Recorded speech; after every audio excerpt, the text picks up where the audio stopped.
नमस्कार, संसद टीवी में आपका स्वागत है। मैं हूं प्रतिबिंब शर्मा। सुबह के 10 बज गए हैं और मैं हाजिर हूं अभी तक के तमाम अपडेट्स के साथ। अपडेटेड 10 में सबसे पहले नजर डाल लेते हैं आज के बड़े अपडेट्स पर। भारत के पहले regional rapid transit system train नमो भारत की आज होगी शुरुआत। प्रधानमंत्री करेंगे साहिबाबाद को दुहाई डिपो से जोड़ने वाली रैपिड एक्स ट्रेन का उद्घाटन। बेंगलुरु मेट्रो के पूर्व पश्चिम गलियारे के 2 हिस्सों को भी राष्ट्र को करेंगे समर्पित। भारत में मौजूद 41 कनाडाई राजनयिकों को कनाडा ने वापस बुलाया। चंडीगढ़, मुंबई, बेंगलुरु वाणिज्य दूतावास में वीजा काउंसलर सेवाएं रोकी। सेवाएं केवल दिल्ली में कनाडाई उच्चायोग में होंगी उपलब्ध। मिजोरम और छत्तीसगढ़ विधानसभा चुनाव के पहले चरण के लिए नामांकन दाखिल करने का आज अंतिम दिन। मिजोरम की सभी 40 सीटों और छत्तीसगढ़ की 90 में से 20 सीटों पर 7 नवंबर को होना है मतदान।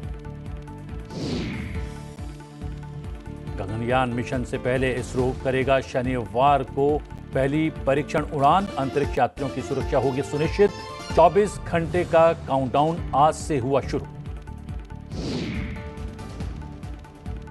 क्रिकेट विश्व कप में भारत की लगातार चौथी जीत। बांग्लादेश को 7 विकेट से हराया। विराट कोहली ने बनाया एक दिवसीय अंतर्राष्ट्रीय क्रिकेट का 48वां शतक। प्रधानमंत्री नरेंद्र मोदी ने भी टीम इंडिया को दी जीत की बधाई। आज बेंगलुरु में होगा ऑस्ट्रेलिया और पाकिस्तान का मुकाबला।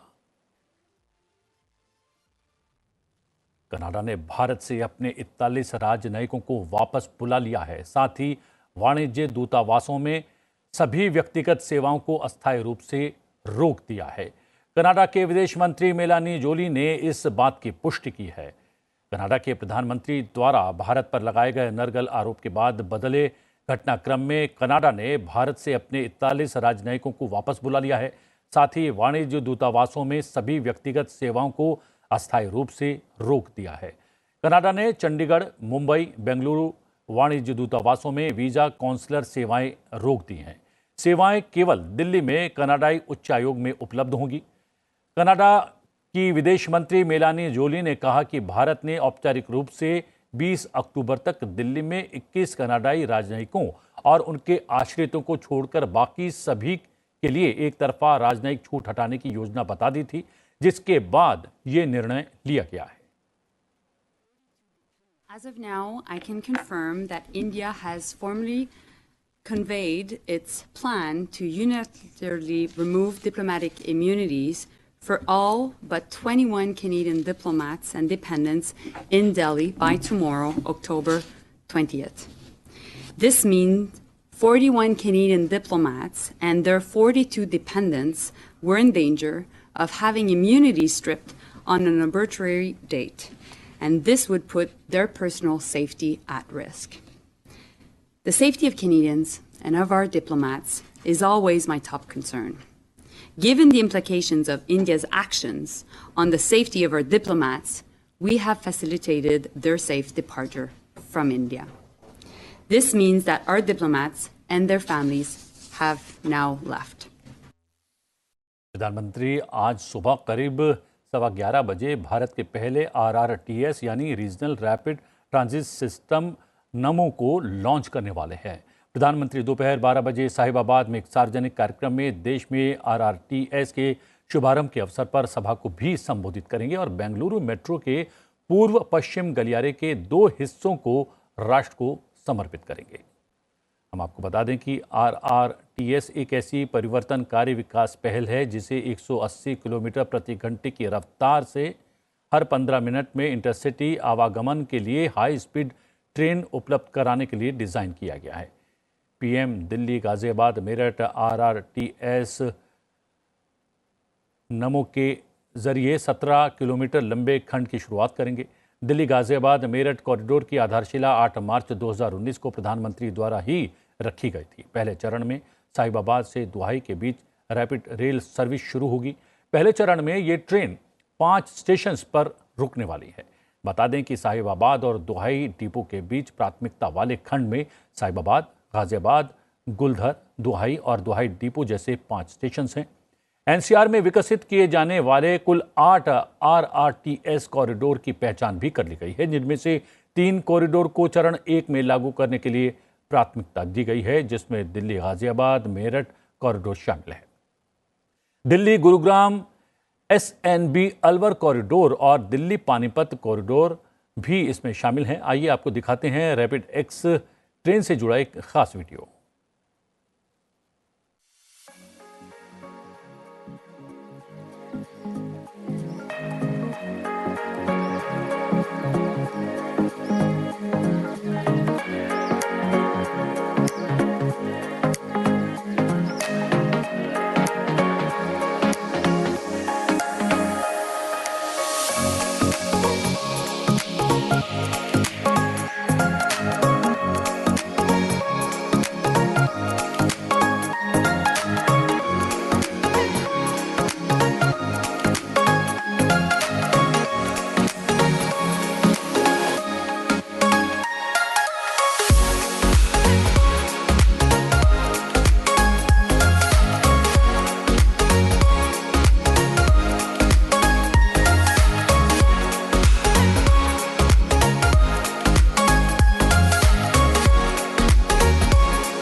रुक करते हैं अन्य अपडेट्स की ओर। प्रधानमंत्री नरेंद्र मोदी ने फिलिस्तीन के राष्ट्रपति महमूद अब्बास से बातचीत की है। प्रधानमंत्री ने फोन पर हुई बातचीत में गाजा के अल अहली अस्पताल में नागरिकों के मारे जाने पर गहरा शोक व्यक्त किया।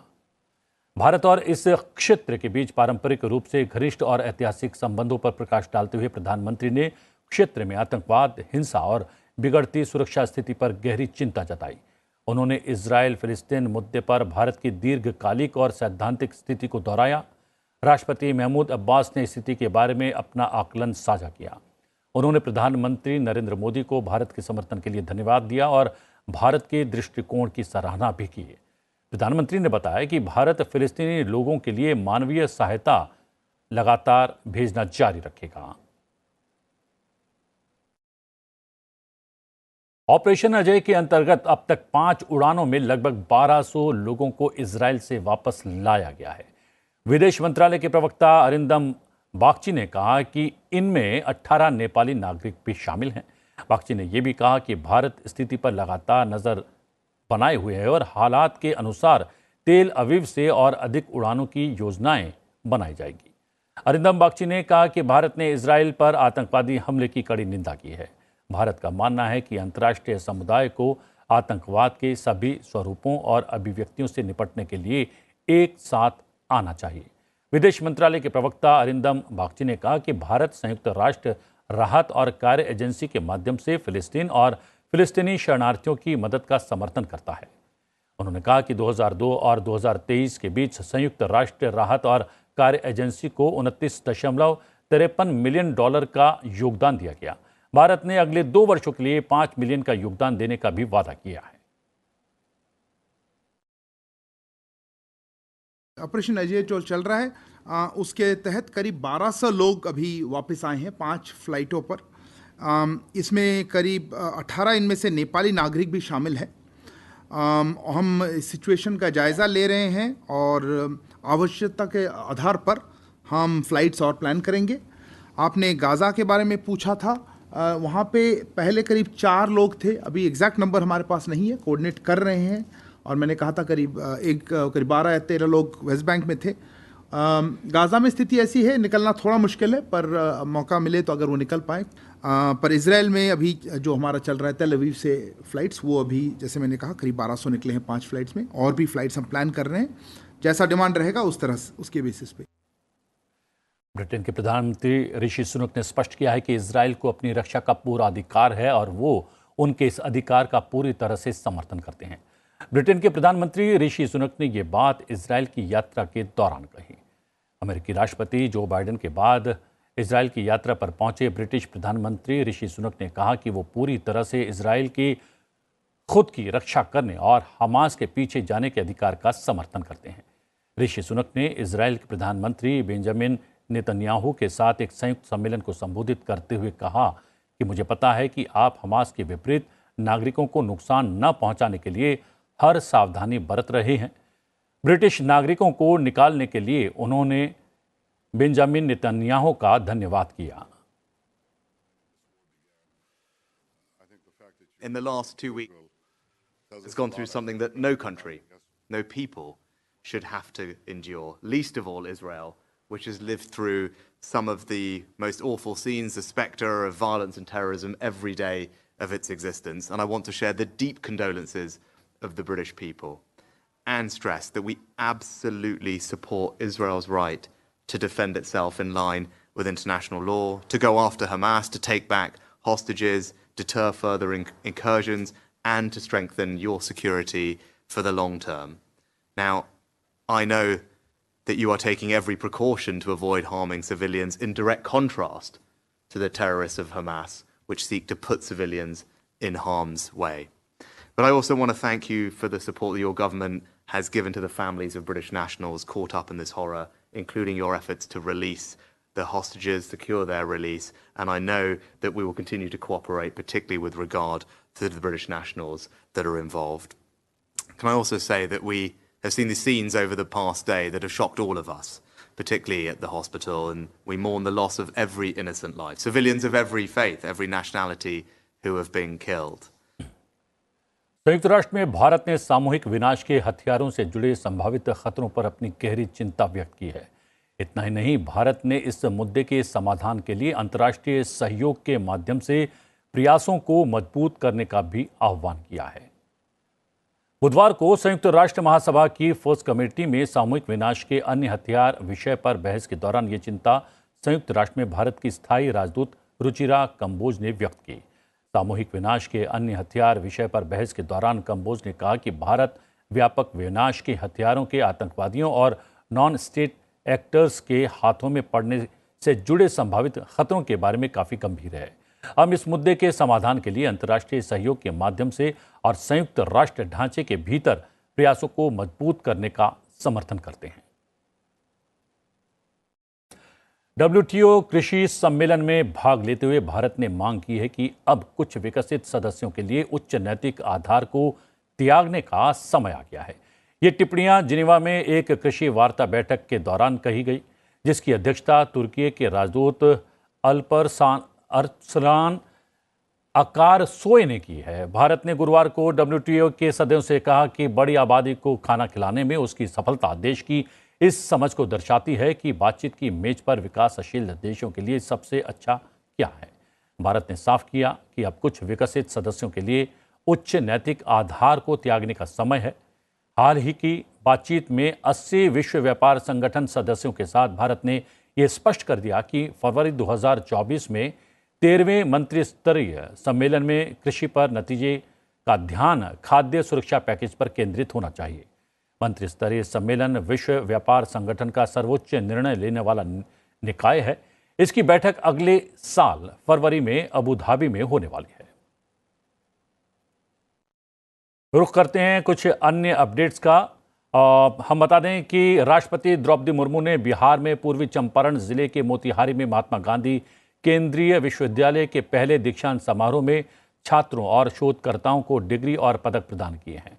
भारतीय छात्रों के अलावा यहां शिक्षा हासिल करने वाले नेपाल, बांग्लादेश और बुरुंडी के छात्रों को भी डिग्रियां प्रदान की गई। इस अवसर पर राष्ट्रपति द्रौपदी मुर्मू ने कहा कि सामाजिक समानता और एकता राष्ट्र को विकास के पथ पर अग्रसर करती हैं। उन्होंने कहा कि सादगी और सच्चाई समृद्धि की आवश्यकता है।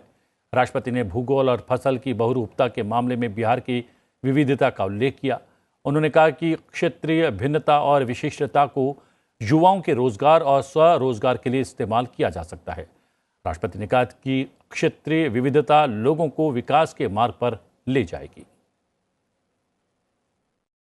गांधी जी की विरासत को समझने और आत्मसात करने के लिए आप सबको सादगी और सच्चाई के अच्छे परिणाम को समझना होगा। मैं अनुभव से कह सकती हूँ कि सादगी और सच्चाई का रास्ता ही वास्तविक सुख, शांति और प्रसिद्ध का मार्ग है। महात्मा गांधी जनजातीय समाज पर शोध करने वाले लोगों को प्रोत्साहित करते थे। विश्व प्रसिद्ध एंथ्रोपोलॉजिस्ट फेरियर एल्होन और महात्मा गांधी की निकटता के बारे में हम सब जानते हैं। इस विश्वविद्यालय द्वारा थारू जनजाति पर शोध कार्य को प्रोत्साहित करने के प्रयासों की मैं सराहना करती हूँ। हम आपको बता दें कि आज राष्ट्रपति के बिहार दौरे का अंतिम दिन है। आज वो साउथ बिहार सेंट्रल यूनिवर्सिटी की दीक्षांत समारोह में मुख्य अतिथि के तौर पर शामिल होंगे। करीब 2:45 पर आप इसका सीधा प्रसारण संसद टीवी पर देख सकते हैं। उपराष्ट्रपति जगदीप धनखड़ आज दिल्ली में एक प्रदर्शनी का उद्घाटन करने वाले हैं। इस प्रदर्शनी का विषय है roaring revival tigers of India. ये चारकोल, स्केच और वाटर कलर से की गई कलाकारी पर आधारित होगी। ये आयोजन all India fine arts and craft society की ओर से किया जा रहा है। अंतरिक्ष में भारत के पहले मानव मिशन गगनयान के लिए पहले उड़ान परीक्षण वाहन एबॉट मिशन 1 TVD-1 का प्रक्षेपण शनिवार को किया जाएगा। ये रॉकेट के क्रू स्केप सिस्टम को प्रदर्शित करने के लिए उड़ान परीक्षण होगा।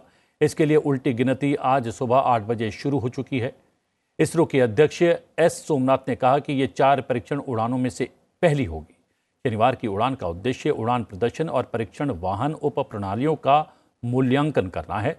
लगभग 35 मीटर लंबा और लगभग 44 टन वजन वाला परीक्षण वाहन रॉकेट एक संशोधित विकास इंजन का उपयोग करता है जो तरल ईंधन द्वारा संचालित होता है। भारत 2025 में पहली बार अपने स्वयं के रॉकेट से अंतरिक्ष में अपने अंतरिक्ष यात्रियों को भेजने की योजना पर काम कर रहा है और यह परीक्षण उड़ान उसी योजना का हिस्सा है। TVD-1 की उड़ान शनिवार सुबह 8 बजे होगी।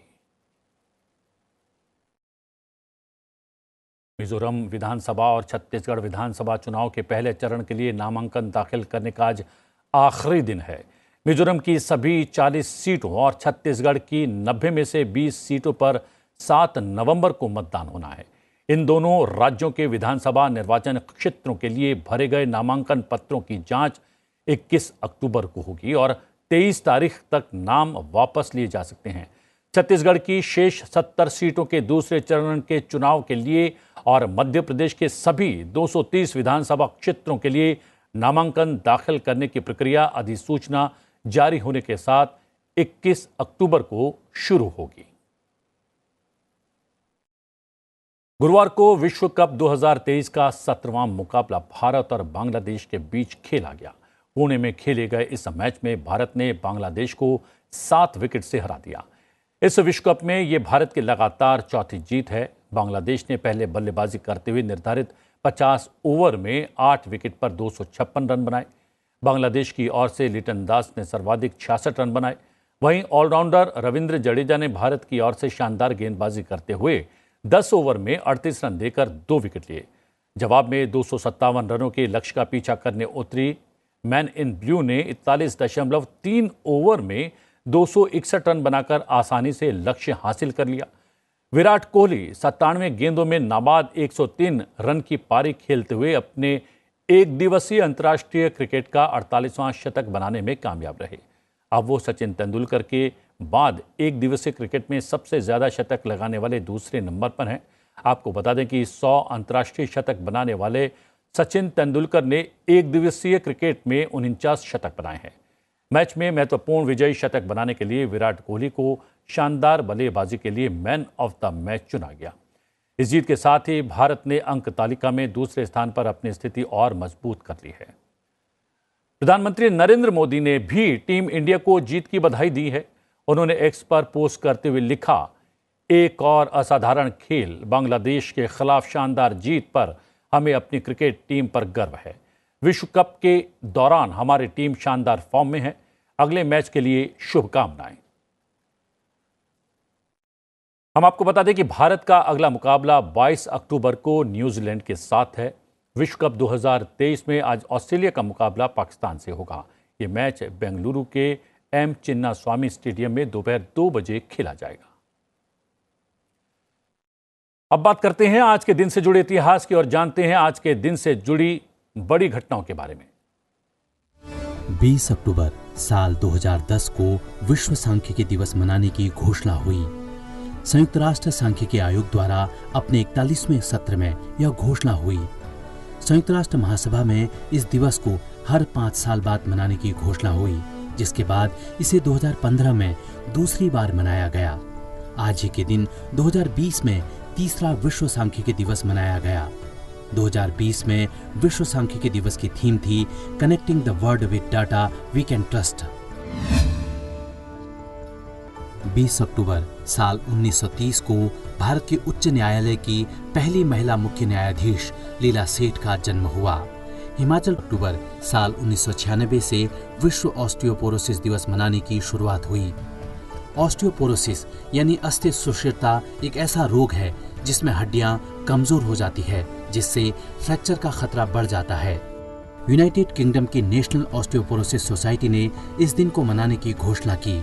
इस बीमारी की रोकथाम के लिए कैल्शियम और विटामिन डी युक्त खाद्य पदार्थों जैसे दूध, दही और हरी पत्तेदार सब्जियों से भरपूर संतुलित आहार का सेवन किया जाता है। 20 अक्टूबर साल 1962 को भारत चीन युद्ध शुरू हुआ, जिसे भारत चीन सीमा विवाद के रूप में भी जाना जाता है। चीन में साल 1959 के तिब्बती विद्रोह के बाद जब भारत ने दलाई लामा को शरण दी, तो भारत चीन सीमा पर हिंसक घटनाओं की एक श्रृंखला शुरू हो गई। चीनी सेना ने लद्दाख में और मैकमोहन रेखा के पार एक साथ हमले शुरू किए। इस युद्ध में ज्यादातर लड़ाई 4250 मीटर से अधिक ऊंचाई पर लड़ी गई। इस प्रकार की परिस्थिति ने दोनों पक्षों के लिए रसद और अन्य लॉजिस्टिक समस्याएं प्रस्तुत की। 21 नवंबर 1962 को चीन ने युद्ध विराम की घोषणा की और चीन की सेना अपने पहले वाली जगह पर वापस लौट आई। प्रधानमंत्री नरेंद्र मोदी की क्रांतिकारी पहल मन की बात कार्यक्रम ने पिछले 9 वर्षों में भारत की सामूहिक सोच को एक सकारात्मक दिशा देने का काम किया है। इसका सजीव चित्रण है पुस्तक इग्निटी कलेक्टिव गुडनेस मन की बात एट 100। इस किताब में इस ऐतिहासिक कार्यक्रम के 100 एपिसोड की यात्रा को दर्शाया गया है। साथ ही ये भी बताया गया है कि कैसे मन की बात ने नए भारत के विकास के लिए जन भागीदारी को बढ़ावा दिया है। 30 अप्रैल 2023 इस दिन देश ने एक इतिहास बनते देखा। 3 अक्टूबर 2014 से शुरू हुए प्रधानमंत्री नरेंद्र मोदी के रेडियो संवाद कार्यक्रम मन की बात ने 100 एपिसोड पूरे किए। मेरे प्यारे देशवासियों, मैं आज रेडियो के माध्यम से आपसे कुछ मन की बातें बताना चाहता हूं। मन की बात सिर्फ एक रेडियो कार्यक्रम नहीं है, बल्कि पूरे देश को जोड़ने का एक माध्यम है। इसने भारत की सभ्यता, संस्कृति, कला और खेल प्रतिभाओं की बात की। इसने देश के प्रधानमंत्री और सामान्य नागरिक के बीच एक संवाद का रिश्ता बनाया। इसने देशवासियों के अंदर बसी अच्छाइयों को, उनकी गुडनेस को देश के कोने कोने में पहुंचाया, उन्हें एक साथ जोड़ा, उनके अंदर देश और समाज के हित में कुछ बेहतर करने की ललक को जगाया। फिर जैसे बूंद बूंद से सागर बनता है, उसी तरह अनेक छोटे बड़े प्रयासों से कई असंभव लक्ष्य साकार होते चले गए। ऐसे ऐतिहासिक कार्यक्रम के 100वें एपिसोड को एक शानदार पर्व की तरह मनाया गया।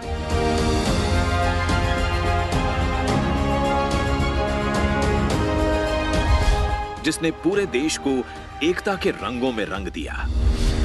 अब एक और यादगार पल इसमें जुड़ रहा है, क्योंकि देश की कलेक्टिव गुडनेस को आप सभी के साथ साझा करने की कोशिशों ने आकार ले लिया है एक शानदार बुक का, इग्नाइटिंग कलेक्टिव गुडनेस, मन की बात एट 100। ये केवल एक बुक नहीं है, प्रधानमंत्री जी के विचारों का अद्भुत संग्रह है, देश के कण कण में बसी प्रबल इच्छा शक्ति की प्रतीक है। इस बुक में 4 सेक्शंस हैं, जिनका एक एक शब्द एक प्रयास है, जो बताता है कि कैसे लोगों ने प्रधानमंत्री जी के मन की बात को आत्मसात किया है, कैसे काला धन जैसा देशघाती काम या नशे सी आत्मघाती आदत या हो स्वच्छता और शौचालय से जुड़ी बात, जन जन के मन तक पहुंची है। कैसे नारी, युवा, गरीब, किसान और समाज के हर वर्ग के सशक्तिकरण से जुड़े कार्यक्रमों ने बदलाव की नींव रखी है। ये एक जरिया भी है लोगों तक विश्व के सबसे बड़े लोकतंत्र के एकजुट होकर कोरोना महामारी को हराने की कहानी पहुंचाने का।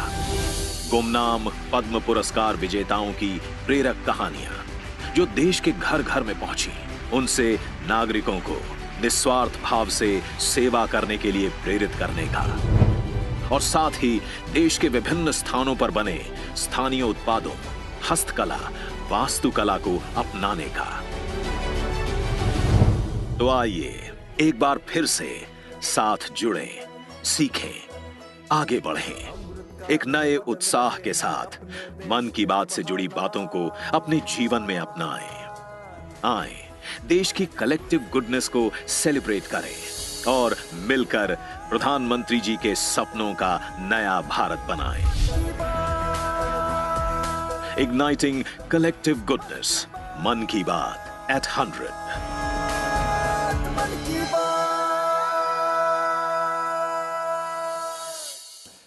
बिहार के बेगूसराय स्थित सिमरी धाम में 12 वर्षों के बाद फिर से अर्धकुंभ का ध्वजारोहण हुआ है। पावन गंगा नदी के तट पर संत महात्माओं की उपस्थिति में कुंभ पुनर्जागरण के प्रेरणा पुरुष करपात्री अग्निहोत्री परमहंस स्वामी चिदात्मन जी महाराज ने अर्धकुंभ का ध्वजारोहण किया।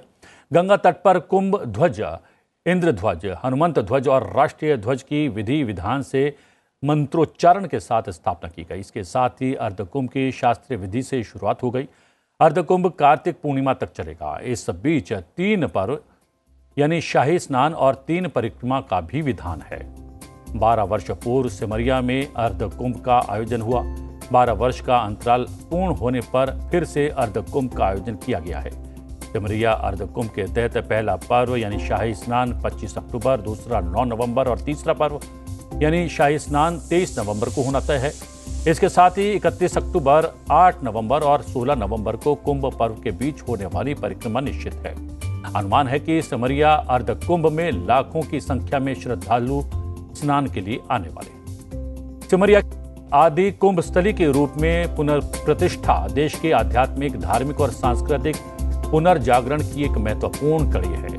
कुंभ का पर्व सांस्कृतिक आदान प्रदान, राष्ट्रीय सुरक्षा, विचार मंथन, वाणिज्य, व्यापार और सनातन परंपरा की रक्षा का सबसे सुदृढ़ स्तंभ है।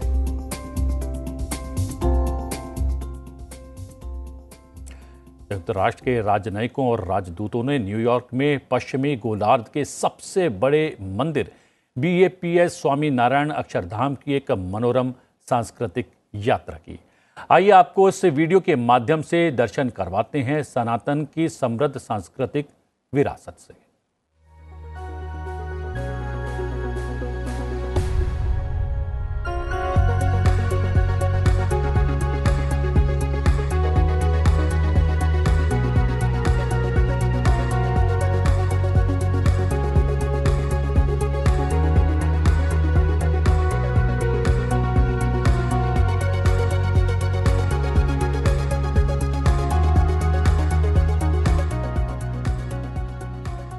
शास्त्रीय नवरात्रि का छठा दिन है। आज के दिन मां कात्यायनी की आराधना की जाती है। प्रधानमंत्री नरेंद्र मोदी ने एक्स पर एक वीडियो साझा किया है और मां के आशीर्वाद से देशवासियों के यश और कीर्ति में निरंतर वृद्धि की कामना की है। चलते चलते आपको छोड़े जाते हैं इस वीडियो के साथ। मुझे दीजिए आज्ञा, लेकिन आप बने रहिए सनसद टीवी के साथ। नमस्कार।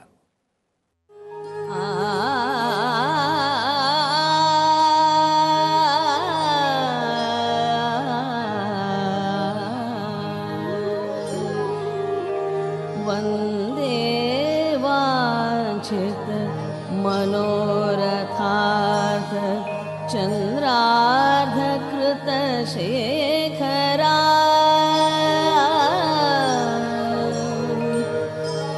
वन्दे वाञ्छित मनोरथार्थ चन्द्रार्धकृत शेखरा सिंहारूढ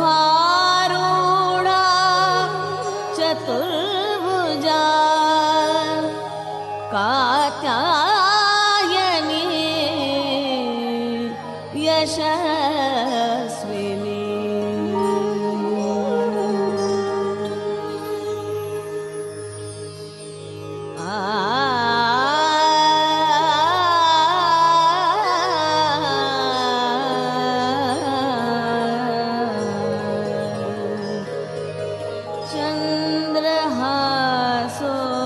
चन्द्रहासोज्ज्वलकरा शार्दूल वरवाहना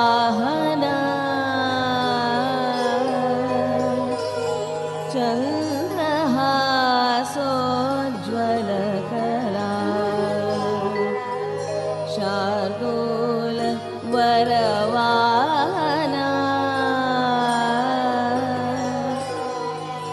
कात्या